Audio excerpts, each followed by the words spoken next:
Our minds naturally spiral downward after a rejection. What if I never get published? The what if up game actually flips that spiral on purpose. Try asking instead, what if the next agent I query offers me representation? What if I self-publish and my book changes the lives of 10 or more people? Same uncertainty, but a completely different direction.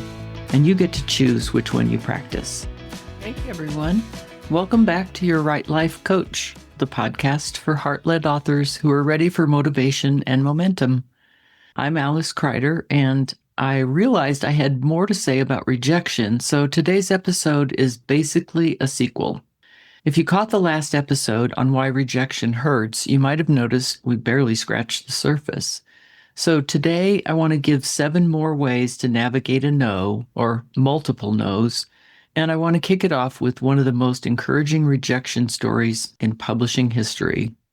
You've probably heard of Chicken Soup for the Soul. Maybe you even got a copy or two on your shelf right now.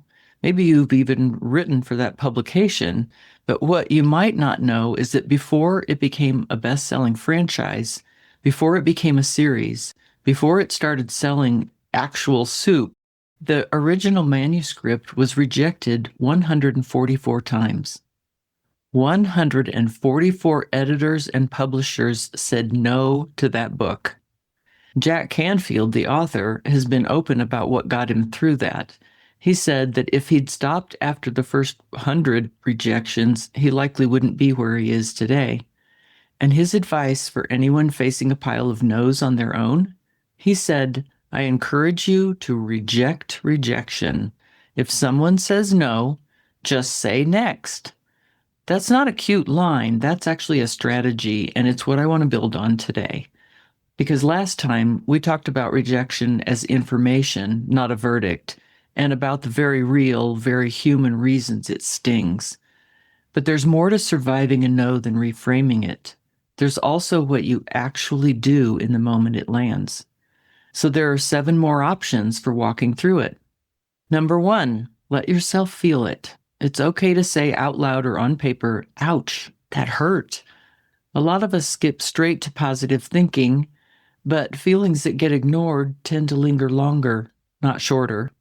You don't have to spiral down a rabbit hole of self-pity, but you also don't have to pretend it didn't affect you. Something as simple as, I'm sad this didn't work out, or I was hoping for a different outcome. That's a good start. This hurts, and it won't hurt forever. Both things are true at once. Don't step over this or make light of it, because unprocessed emotion can wreak havoc on your nervous system and quietly discourage you from moving forward. I saw a post recently from functional medicine practitioner Dr. Will Cole, who shares this kind of thing. It was a list of simple ways to help regulate your nervous system when something has hit you hard. Things like humming, resting, sighing, singing, taking a walk or a swim, yawning on purpose, dancing around your kitchen, laughing, getting outside in nature, grounding your bare feet on the earth, journaling, stretching, meditating, soaking up some sunlight, writing down what you're grateful for, even petting an animal, spending time with safe people, a cold shower, or some simple breath work. There's a whole list of things you can do, so try one of those or 2 of those the next time a rejection knocks the wind out of you, and notice how much better you feel. Better yet, try several of them until you notice which ones make you feel calm. Then make a daily practice out of them. Your future self will thank you for that. Number 2, get curious instead of defensive. When a rejection lands, our instinct is often to defend the work or defend ourselves. But there's a more useful question sitting right underneath the sting. Is there something here I can learn? Was this simply the wrong audience? Is there a piece of feedback hiding inside this that I've been too hurt to hear? Sometimes rejection points to growth. Sometimes it points to a poor fit. Learning to tell the difference is a skill, and it gets easier every time you practice it. Another way to get curious is to ask yourself, what am I making this mean about myself or my writing? Once you identify that self-talk, ask a follow-up question. Is that really true? If the voice in your head sounds harsh or absolute, it's probably not true, and that's just your brain trying to keep you safe. Thank it for sharing, and then get curious about what's actually true instead. 3. No often means not here. This ties right back to Jack Canfield's 144 rejections. Remember that no often means not here. It doesn't mean not ever. A rejection can mean the timing is off. It can mean the market is not the best market, or it was the wrong person making the decision that day. It doesn't automatically mean wrong dream. Almost every writer whose work went on to matter collected a stack of no's before they ever found the right yes. Number 4, reframe rejection as redirection. This one isn't always true in the moment. Sometimes it only makes sense looking backward, but it's remarkable how often a closed door turns out to have made room for something you never would have pursued otherwise. That doesn't erase the sting of the door closing, but it can help you stay open to what's next instead of bracing against it. I'll give you a personal example of that one. My very first job in publishing was as a part-time editorial assistant in the Sunday school department at David C. Cook. I was grateful for it, but I really needed full-time income.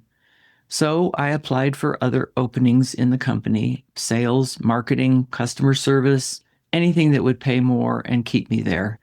I got turned down for every single one. Ouch. And then, one day after I assumed I'd applied for everything, a full-time editorial position opened up in the book department. I applied, interviewed, and started the following week.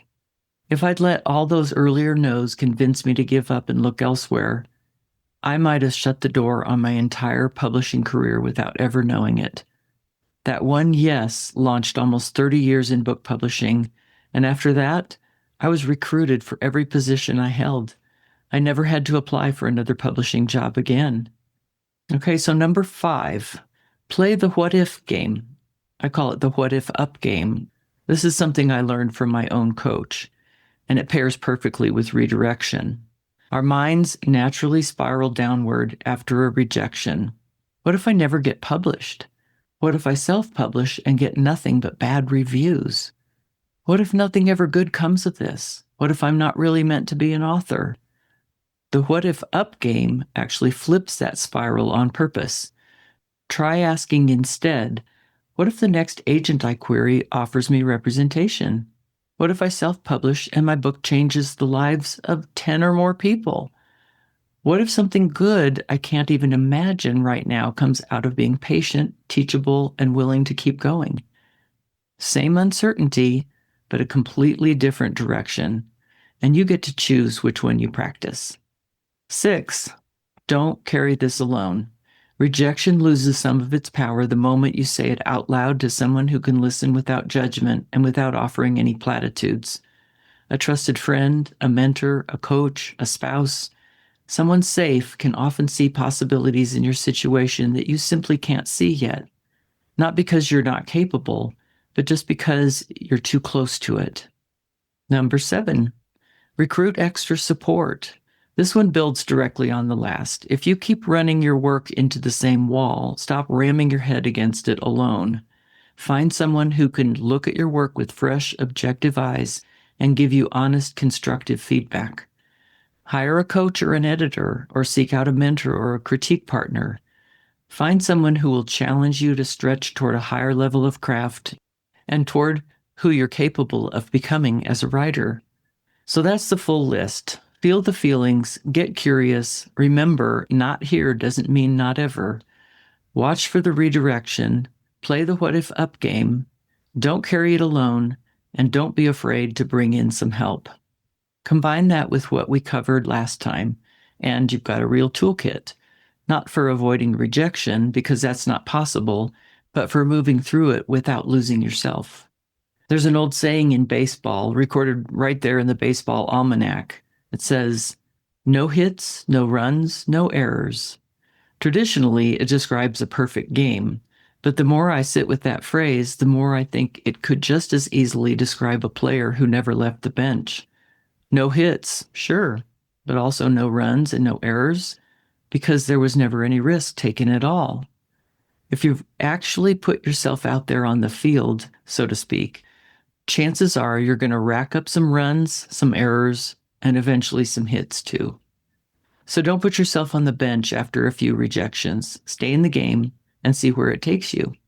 Now here's the bottom line, and it's not another tip or technique. It's just something to remember. If you feel called to write, you're a writer. Full stop. That doesn't necessarily mean overnight success. Sometimes it means being called is really an invitation to grow in ways you wouldn't ordinarily. Your writing might first bring healing to your own soul, or a fresh burst of creativity you didn't know you had. It might help you navigate a hard season before it ever blooms into something for someone else. It could be walking you toward a wisdom you didn't even know you needed yet. And here's something I've said before: the only way to fail is to quit. It's okay to take a break. Rest is not the same as quitting, but if you're called to write, you're going to be called back to it in your own time. So just remember who you are, someone with a dream, a vision, and an intention worth honoring. Now, what's next for you?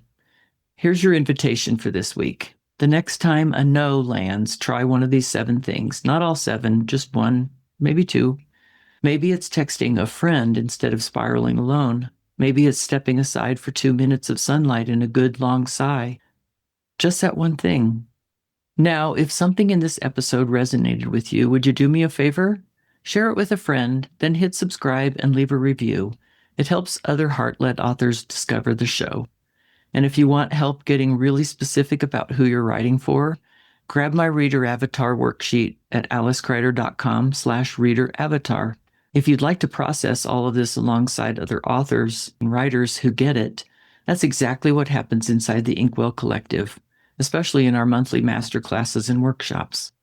You can find out more and join us at alicekreider.com/inkwellcollective. And if you're realizing you could use that 7th way to navigate a no, an objective set of eyes on your work, or someone to challenge you toward the next level, that's something I love coaching writers through. You can email me direct at admin@alicekreider.com or find me at alicekreider.com. Above all, remember, you've got a story worth telling and a message to deliver, just like Jack Canfield did with 144 rejections before someone finally said yes. I'm so glad you listened in today, friend. I'll be back next week with more motivation and momentum for you.